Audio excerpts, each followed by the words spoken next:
My next guest says the Department of Justice under Jeff Sessions and Rosenstein has had just as much of a transparency problem as it did even under Eric Holder and Loretta Lynch, and that's saying something. Here to explain what all of that means is Congressman Mark Meadows, chair of the House Freedom Caucus, here exclusively with us tonight. Congressman, I've been dying to talk to you. This was a wild day. I thought it was a little overhyped. You know, they had the camera on the car. Is it leaving? I was like, was he crawling to the White House? It's only like 6 blocks, but it took like an hour for him to get over there. But it was a big, big drama. Ended up nothing. Where do you think this ends up on Thursday? Where should it end up? Is it a trap to fire Rosenstein now, or where's your head at here? Laura, I don't know that it's a trap. I think really what it comes down to is that Rod needs to be transparent with the American people. There was no plan to fire him this morning. I know there was all kinds of different scenarios that were out there, but quite frankly, it was more a resignation question than a firing question today. And yet, obviously, all of that changed. But here's what didn't change.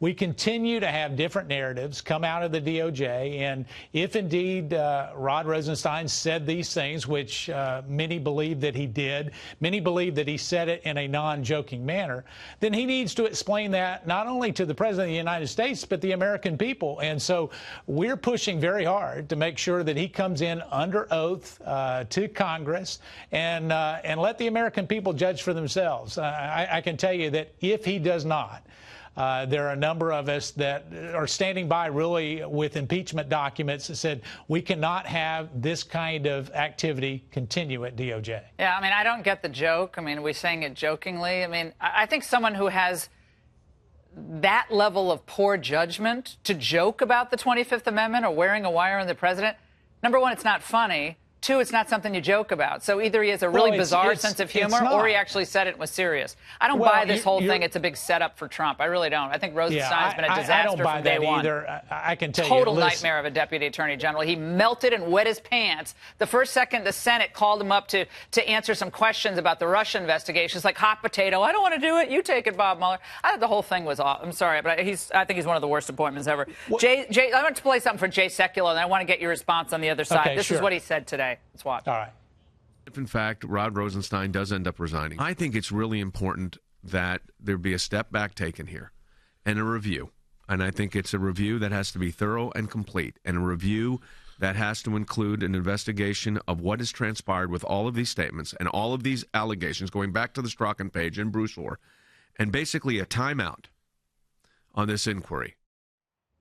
What about that? A timeout on the Mueller probe? Is that really realistic? Well, I don't know that it's realistic, but I do believe that there should be a timeout and there should be an accountability. Let me give you one prime example, Laura. We've got a double standard. You've got a couple of people that worked in the Trump campaign that are really being prosecuted for lying to the FBI.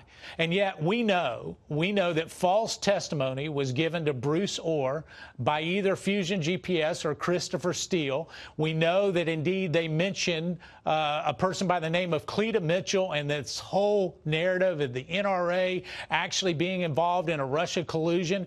They actually shared that with a DOJ official, and yet there's no prosecution that's being done there, and it was false testimony given to a DOJ person. We've got to make sure that there's one standard for everybody, and I can tell you that Rod Rosenstein is not implementing that, and it's time that we hold him accountable. But, Congressman, why is it, real quick, why is it that the president decided to go back on his decision to declassify those documents and kick it over to the IG? I still don't understand that. And I understand Rosenstein was the one who brought that message to him. Oh, you can't do this. And the president acceded to his wishes. Why? Well, I think the president is trying to be cautious to make sure that sources and methods are not out there. But I can tell you, I talked to the IG today. The Bruce Orr 302s, there's no reason for them to those have to be released. Declassified. Yeah, those have to be released. All right. Yeah, I mean, two people that were there, they don't have security clearances. Bruce Orr wasn't officially on the rest of the investigation, so why not declassify? Yeah, let the sun shine in. Congressman, thank you so much.